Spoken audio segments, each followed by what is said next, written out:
સુરતમાં ડ્રગ્સનો કારોબાર ફૂલી ફાલી રહ્યો છે ત્યારે તેની સામે પોલીસ દ્વારા પણ આકરી કાર્યવાહી કરવામાં આવી રહી છે।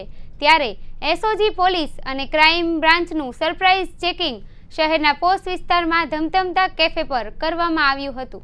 સુરતમાં ડ્રગ્સનો કારોબાર ફૂલી ફાલી રહ્યો છે ત્યારે તેની સામે પોલીસ દ્વારા પણ આકરી કાર્યવાહી કરવામાં આવી રહી છે। ત્યારે એસઓજી પોલીસ અને ક્રાઇમ બ્રાન્ચનું સરપ્રાઇઝ ચેકિંગ શહેરના પોસ્ટ વિસ્તારમાં ધમધમતા કેફે પર કરવામાં આવ્યું હતું। મોડી રાત્રે ચેકિંગ કરીને લોકો આવી જગ્યા પર મોડી રાત્રે ન આવવા માટે અપીલ કરવામાં આવી હતી। સુરતના પીપલોદ, વેસુ, અલથાણ, પાલ વિસ્તારોમાં સરપ્રાઇઝિંગ ચેકિંગ હાથ ધરવામાં આવ્યું હતું।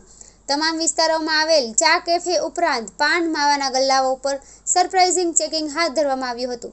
રાત્રે 11 વાગ્યા બાદ પણ પોતાની દુકાને ખુલ્લી રાખતા હોય છે તેવા લોકોને રાત્રે 11 વાગ્યા બાદ પોતાની દુકાનો બંધ કરવા માટે કડક સૂચનાઓ આપી છે।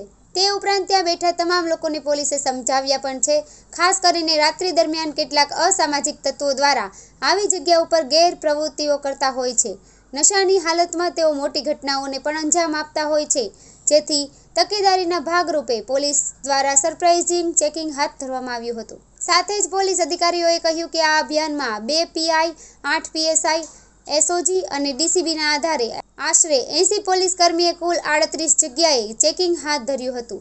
અમને માહિતી હતી કે અહીં રાત્રે ડ્રગ્સનું સેવન પણ થઈ રહ્યું છે, પરંતુ ચેકિંગ સમયે કંઈ મળી આવ્યું નથી। અમારી સતત સર્ચની કાર્યવાહી ચાલુ રહેશે।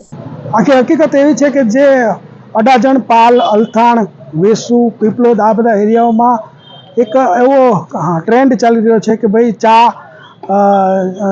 ચાયની પેલી કાફે હોય અને એની અંદર સ્મોકિંગ ઝોન બનાવેલા હોય અને લોકો મોટી પ્રમાણમાં રાત્રે મોડે સુધી 1 વાગ્યા 2 વાગ્યા સુધી બેસી રહેતા હોય, તો આ લોકોને આજે વોર્ન કરવામાં આવેલા છે કે ભાઈ રાત્રે 11 પછી નોર્મલી કોઈ પણ સારા ઘરના વ્યક્તિઓ એ ફરતા ન હોય।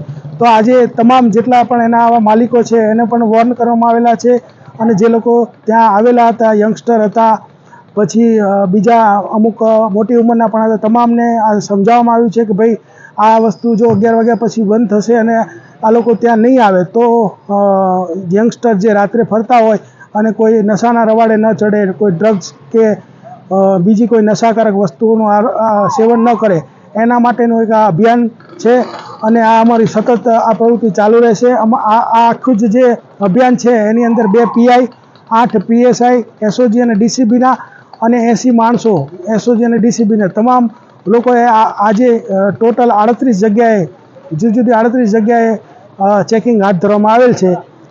અમને એવી માહિતી હતી કે અહીંયા રાત્રે ડ્રગ્સનું સેવન પણ થઈ રહ્યું છે, તો એ બાબતે પણ ચેકિંગ કરવામાં આવેલ છે, પરંતુ એવું કંઈ અત્યારે મળી આવેલ નથી। પરંતુ સતત અમારી આ સર્ચિંગની કાર્યવાહી ચાલુ રહેશે અને જો એવું કોઈ પણ નશાકારક કે ગેરકાયદેસર જે કાયદાથી પ્રતિબંધિત એવું કંઈ પણ મળશે તો કાયદેસરની કાર્યવાહી કરવામાં આવશે।